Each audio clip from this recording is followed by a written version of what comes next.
Okay, yo, what's up, guys? Thank you for tuning in. Today we're gonna be watching "Pets I Loved and Lost" by illymation. She's pretty big here on YouTube. I just found her like literally yesterday. It just popped up in my feed. Got 2 million subscribers. So some of y'all might probably know her. Yeah, she's gonna be talking about pets that she had growing up and that she lost. Me personally, never had no pets. My brother has a pet. I never had no pets. So, I'm going to be vicariously living through her today. I want a pet. Can't quite afford one right now due to circumstances, but hopefully in the future. So let's watch this video. Let's see what she's talking about. My 6 cats, 2 dogs, and suspiciously short lived pet store goldfish taught me that pets are definitely members of the family. For many of us, they're the first family you have. Case in point, before my parents were ready for a human baby, they got a cat baby. They adopted a little orange tabby cat and named him Hobbs, after the tiger in the comic. Hobbs was a super chill dude. My dad said he could pick him up, stretch him out, and parade him through the house going, "Super cat!" And Hobbs loved. Are you all that connected with your pets? I don't think so. I don't think so. I don't think most people are that connected with your pets, man. My brother, him and his dog are not connected, man. Most of y'all not connected with your pets like that, man. Loved it. And life was great, but it was still missing something. A dog! So they went back to the shelter and fell in love with a golden retriever, beagle, German shepherd, mystery mutt who was found wandering the streets after a hurricane. She wasn't microchipped and she'd been at the shelter for a very long time. So it was a no brainer. She'd be coming home with them, and her name was Katie. Hobbs and Katie were my parents' pride and joy for years. But of course, I just had to pop out and ruin the fun. Oh, no, no, no, honey, don't touch the cat's tail. Liz, no, the kitty doesn't like that. Liz, just let her learn. Yeah. Cool. Okay, nope, we're not doing this. And that's how it went. I'd ask to be Super Hobbs' sidekick, he'd respond with a sidekick, and I would laugh. And as for Katie, we bonded over carrots. She liked them, and I did not. Hobbs and Katie were there for everything. My first steps, my first words, even my first, second, and third birthdays, as well as my official promotion to Big Sister. But one day, my mom noticed Hobbs wasn't acting quite right. He seemed Oh off my balance god. and was having trouble walking. Oh So my my mom put him in his god. carrier and drove straight to the vet, Oh. right as a train was coming through town. It took forever to pass, wasting away the crucial minutes she needed. And by the time she got to the vet, it was too late. Oh my god. Hobbs had suffered a stroke and passed away in the car. Wow. It was a devastating. Yo, man. Oh my god. Oh my god. That's so sad. Yo, wow. Wow. That's so sad. If that ever happened to any of y'all, man, I'm so sorry, man. That's crazy. That's a tough experience. The closest thing I ever had to that was like I was watching this one YouTube channel, like a real family channel. And for like months, I was watching the family. They had like I think two German shepherds, and this was a family, and you just expected the dogs and everyone to be there all the time. And then one day, the dog started getting sick, and they took the dog to the vet. Like a video or two later, the dog was dead, man. Like they had to put him down, like, cause he had like some kind of pain in his stomach or his liver or something. He couldn't live with that. Like just out of the blue, man, and it was so sad, man. Like, it's just crazy. That's the closest I've had to a pet, to losing a pet, cause I ain't never had no pet. But yeah, that's a tough experience. Loss. And although they were busy with 2 young kids and a dog, my parents couldn't imagine a family without a cat. I was too little to remember losing Hobbs, but I'm sure the house was pretty quiet without that super cat. So my mom and dad went to the shelter and adopted an adult black tabby cat, and her name was Maya. Super cat! Maya did not like Super Cat. Yeah. Maya did not like my childish games. Maya did not like many things, or people, to be honest. The shelter said they knew very little about Maya. She was just a stray cat wandering around the streets. But the strange part was, she was declawed. Declawing is a very bad practice that is banned in many countries and thankfully isn't as common today in the US. It's a procedure where a cat's claws are surgically removed permanently by amputating the ends of their toes. It's like losing this part of your fingertip. Whoa, Declawing can be incredibly painful and stressful for that cat to live with, especially considering they have to relearn how to walk right on those pain points. Pain, by the way, that may not ever go away and can be followed by arthritis due to the abnormal posture a declawed cat may end up taking. A wow. cat scratching up your furniture is annoying, but please know that cats need to scratch something. Scratching is a normal cat behavior for expressing emotions, grooming their claws, and reducing stress. And there are a ton of things out there you can get your cat to scratch instead of your couch. Unfortunately, declawed cats are understandably very stressed after the procedure, but obviously can no longer release that stress in the way they are naturally supposed to. Hmm. To make matters worse for Maya, after her owners declawed her, they clearly abandoned her, now with no claws to defend herself. If that were me, I'd never trust a human again either. Damn. Our dreams of having a Bro, the way humans treat animals, man, it's crazy, bro. It's really crazy, bro. Like, what? How can you do that to something, man? Oh my god! Imagine losing your fingertips, bro. Wow. Wow. another super cat like Hobbs were over. But we completely understood that Maya had every right to be the grumpy cat she was. Even though I never really got close with her, I'm grateful my parents were able to keep Maya and were committed to caring for her, even though she hated us like 99% of the time. Because that other 1% of the time when she wasn't so grumpy, when she'd rub up against your leg and let you pet her, when you'd be minding your own business and she'd hop up in your lap for a nap, those little moments made it all worth it. As the years passed and my younger sibling and I grew older, Katie's role as carrot catcher slowed down to the role of rug. She wasn't running around like she used to, she wasn't hungry for anything at all, and she just seemed out of it. My parents thought it was just old age, because she was like 12 or 13 at this point, Mm-hmm. but it turned out she had cancer, Oh, which is the leading cause of death in dogs as they get older. And although I wasn't old enough to understand why we had to say goodbye to Katie, it was her time to go. So I gave her one last carrot, a kiss on the head, and she went to sleep. And again, the house was so quiet with one less family member. It wasn't just my mom and dad feeling the loneliness, us kids felt it too.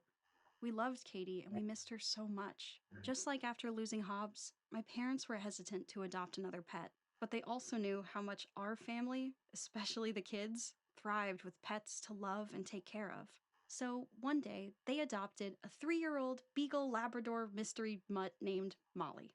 Unbeknownst to us, though, Molly's resume wasn't exactly accurate. Yes, she was the perfect playmate for young kids in the backyard. And yes, she was an amazing cuddle buddy day and night. But no, she was not at all trained. She was not taught to sit or stay or heel or that the bathroom for dogs is located outside, not inside. And yes, this did become my parents' responsibility, and yes, they did their best to get her up to speed. But boy, is it hard to potty train a human child and an adult dog. this is the issue I had with my brother's dog, right? I like the dog was a cool dog, but I won't lie, had I ended up mistreating it a little, and I really regret it. But hope I will never do it again. But yeah, like it was really a stubborn husky, and I think he was about 2 years old, and like he just like always was trying to overpower you, and he'd piss all over the bed, and he'd do whatever he wanted, and it was a dog that wasn't trained. You could tell my brother didn't really take the time to train the dog that well, and I hate having to deal with untrained dogs. Like it's just like if you have an untrained dog, especially like for them that like they're like a family, they have things to do. Like it sucks because you don't really have the time to dedicate to that dog. Having the time like to get it to when you get a dog to really sit there and train the dog and make sure it knows how to act right because dogs that misbehave is most of the time because the owner didn't train them right. That's the problem, man. You gotta take care of your dogs, man. And if you don't have time, you can afford that. Don't have a dog. At the same time, which is exactly why they set out to adopt an adult dog and not a puppy. But they just ended up with a really big puppy.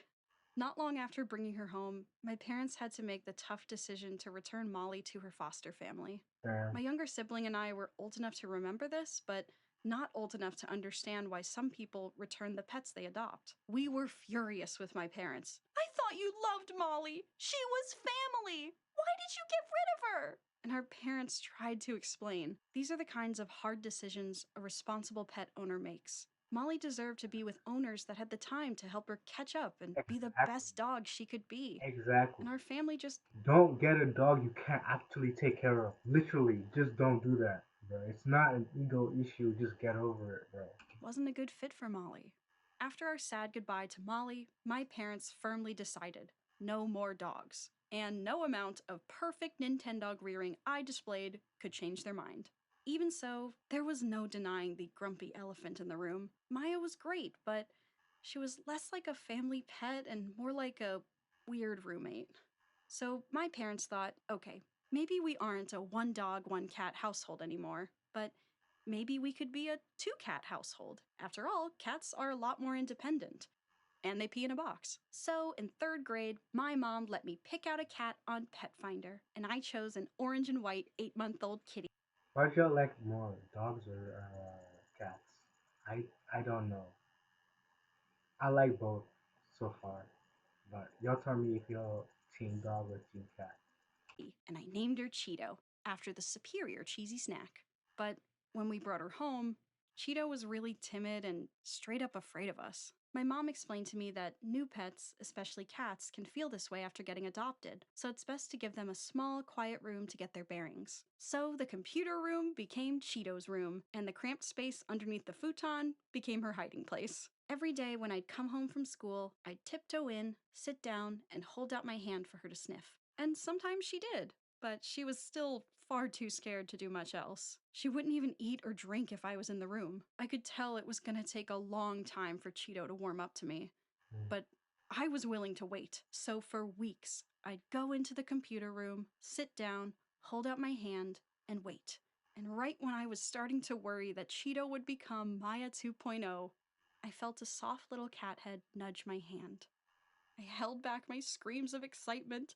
I carefully pet her, and that's when our friendship finally began. Instead of me waiting for Cheeto after school, she would sit in the front window of the house and, according to my mom, go bananas when she saw me walking down the driveway. She'd greet me with lots of headbutts, she'd hold my papers down while I did my homework, and she'd fall asleep in my arms like a little teddy bear every night. She was That's what you gotta do. Put in the work, man. the perfect cat to complete our family. I loved Cheeto. And then one day, while on a walk, my mom came across a mommy calico cat and her kittens. They were seeking shelter in an abandoned house and looked pretty skinny, so my mom rushed home to grab some water and cat food. But when she returned, animal control was there. So my mom begged the worker for a kitten, and she was handed a tiny little calico. When my little sibling and I came home from school, we were ecstatic. But when dad came home, he saw it differently. 2 kids and 2 cats was the perfect family formula. But this kitten was so cute. Who would say no to that little face? So they compromised. We would foster the kitten until another family adopted her. And since my mom found her, she got to name her Phoebe. My mom got in touch with a local fostering organization. She filled out all the paperwork and she took Phoebe to her first vet visit. It was there they discovered Phoebe didn't have a tail. And not like she was a bobtail, like she had no tailbone. Even humans have tailbones. Phoebe was a Manx, a breed known for being tailless, and she had Manx syndrome. Turns out having all those butt bones and butt nerves are a huge help in, you know, using your butt, like knowing when it's time. So, yeah, Oh. she was a very, very messy cat. Mm. In addition to her litter box issues, she also had a ton of food allergies, which really didn't help. It took years for my family to figure out the right brands, the right Dude. protein, the right. Wait, Oh. you fostered her for years? Yeah, Yeah, like she wasn't what? the most popular cat. So it took a while, but Mm. eventually Phoebe did get adopted and then returned like Of 2 weeks course, later. of course. My parents weren't ready to take on the responsibilities of a high needs cat again, so Phoebe stayed with a different family from the fostering organization. Meanwhile, back at our house, Our grumpy old cat Maya was becoming slow and weak like the Damn, pets before probably her, hard. so we knew our goodbyes were coming soon. My mom grew to have a better connection with Maya than anyone else in the family, but she didn't want to go alone, so I went with her. And even though Maya was a hissy little thing for all the years I'd known her, I found myself getting emotional on the car ride to the vet. I don't know what came over me, but once we were there, sitting on the floor, talking with the vet, I wanted to hold Maya. And for the first time ever, she didn't growl or hiss. She let me pick her up and lay her down in my lap. I pet her, I kissed her head, and soon she fell asleep. Oh, And when she was gone, I found myself crying so hard. I thought my mom would be like this, but no, it was me. And I still get choked up sometimes when I think about Maya. I mm, guess you don't need to be super close or have the perfect connection to miss a pet or to love them. And I think that's why my parents decided, even though it would be a lot of work, Phoebe needed to come home. So they reached out to the foster really. organization and I think like Maya was the saddest story of all. Like the declawed and having to live the rest of her life like that. Like I'm so glad she got a good family that took care of her and just left her alone to do her own thing because like wow man, crazy. formally adopted Phoebe. And our cats, Cheeto and Phoebe, went on to enjoy years of love and family fun together. By this time, life was changing fast. I was graduating high school, I was moving to California for animation college, and although I'd come home once or twice a year to visit, I knew Cheeto was too old to fly across the country and live with me. Still, I really wanted my own little companion again. So during my second year of college, I adopted my bouncing baby boy Luigi. But soon after adopting him, I felt guilty. Getting another cat felt like, I don't know, like I was cheating on Cheeto. I was scared my love for Luigi would outshine my love for Cheeto, who, despite me being away for years at this point, was still sitting in the front window every afternoon waiting for me to come home. I couldn't honor Cheeto's loyalty in person anymore, but I also couldn't give up on Luigi just because he wasn't Cheeto. I Look at wasn't sure what to Luigi, do or man. how to feel, so I called my mom, and she told me that with every new pet she's loved throughout her life, she's felt the same worries too. But she said, every animal you love is different, and you'll find that love in different ways.